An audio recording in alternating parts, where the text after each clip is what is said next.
میں ایک بند عاصی ہوں، خطا کار ہوں مولا۔ الحمد للہ وحدہ والصلاة والسلام علی من لا نبی بعدہ، اما بعد فاعوذ باللہ من الشیطان الرجیم، بسم اللہ الرحمن الرحیم۔ ربنا تقبل منا انک انت السمیع العلیم، صدق اللہ العظیم۔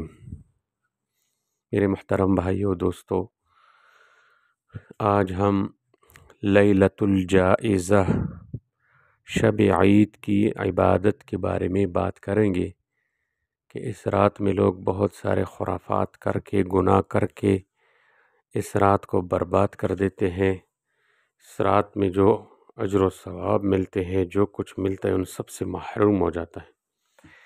تو اس کی فضیلت، اس رات کے اعمال اور شب عید کی کوتاہیاں یہ ذکر کریں گے۔ سب سے پہلی فضیلت بیان کرتے ہیں۔ حدیث میں آتا ہے کہ جس شخص نے دونوں عیدوں یعنی عید الفطر اور عید الاضحیٰ کی راتوں کو ثواب کا یقین رکھتے ہوئے زندہ رکھا تو اس کا دل اس دن نہ مرے گا جس دن لوگوں کے دل مردہ ہو جائیں گے، یعنی قیامت کے ہولناک اور دہشت ناک دن میں جب ہر طرف خوف اور ہراس اور وحشت اور گھبراہٹ پھیلی ہوئی ہوگی، ایسے قیامت خیز دن میں اللہ تعالیٰ اس بندے کو پرتنعم اور باسعادت زندگی بخشیں گے۔ خوف اور دہشت کا دور دور کوئی نشان نہ ہوگا، ہر بھلائی اس کے قدم چومے گی، اس پر رحمت ہی رحمت برستی ہوگی اور وہ پرلطف اور پرمسرت زندگی میں مگن ہوگا۔ جس شخص نے ذکر اور عبادت کے ذریعے، یہ ایک اور حدیث سنا رہا ہوں، جس شخص نے ذکر اور عبادت کے ذریعے 5 راتیں زندہ رکھی، اس کے لیے جنت واجب ہوگی، اور وہ 5 راتیں یہ ہے: 8 ذی الحجہ کی رات، نمبر 2 عرفہ کی رات، نمبر 3 بقرہ عید کی رات، نمبر 4 عید الفطر کی رات، نمبر 5 15ویں شعبان کی رات۔ ایک اور حدیث میں ہے، حضور اکرم صلی اللہ علیہ وسلم نے فرمایا کہ رمضان کی آخری رات میں امت محمدیہ کی مغفرت کر دی جاتی ہے۔ عرض کیا گیا، یا رسول اللہ، کیا اس سے شب قدر مراد ہے؟ فرمایا نہیں، یہ فضیلت آخری رات کی ہے، شب قدر کی فضیلت اس کے علاوہ ہے۔ بات یہ ہے کہ عمل کرنے والے کا اجر اس وقت پورا دیا جاتا ہے جب کام پورا کرتا ہے، اور آخری شب میں عمل پورا ہو جاتا ہے، لہٰذا بخشش ہو جاتی ہے۔ حضور صلی اللہ علیہ وسلم نے فرمایا کہ اللہ تعالیٰ رمضان شریف میں روزانہ افطار کے وقت ایسے 10 لاکھ آدمیوں کو جہنم سے خلاصی مرحمت فرماتے ہیں جو جہنم کے مستحق ہو چکے تھے۔ جب رمضان کا آخری دن ہوتا ہے تو 1 رمضان سے آج تک جس قدر لوگ جہنم سے آزاد کیے گئے تھے، ان کے برابر اس ایک دن میں آزاد فرماتے ہیں۔ تو کتنی فضیلت والی رات ہے۔ تو اس رات میں ہمیں اعمال کرنے چاہیے۔ اب کون سے اعمال کرنے چاہیے؟ نوافل، تلاوت، ذکر، استغفار، دعا، گناہوں سے بچنا، عشاء فجر کی نماز جماعت سے پڑھنا، الغرض وہ تمام اعمال جو شب قدر میں کیے، انہی کو کیا جائے۔ البتہ آج کی رات پورا زور اپنے تمام اعمال اللہ تعالیٰ کی برگاہ میں قبول کروانے پر لگایا جائے۔ اپنی نیکی اور عبادت پر ہرگز مطمئن نہ ہو، بلکہ اللہ تعالیٰ کی شان بنیازی اور اس کے قہر و جلال سے برابر ڈرتے رہیے کہ کہیں میرے یہ تمام اعمال کھوٹے ہونے کی وجہ سے میرے منہ پر نہ مار دیے جائے۔ حضرت عائشہ صدیقہ رضی اللہ تعالی عنہ سے روایت ہے کہ میں نے حضور اکرم صلی اللہ علیہ وسلم سے قرآن کی آیت جو سورۃ مومن کی 60 نمبر آیت ہے، والذین یؤتون ما آتوا وقلوبہم وجلۃ انہم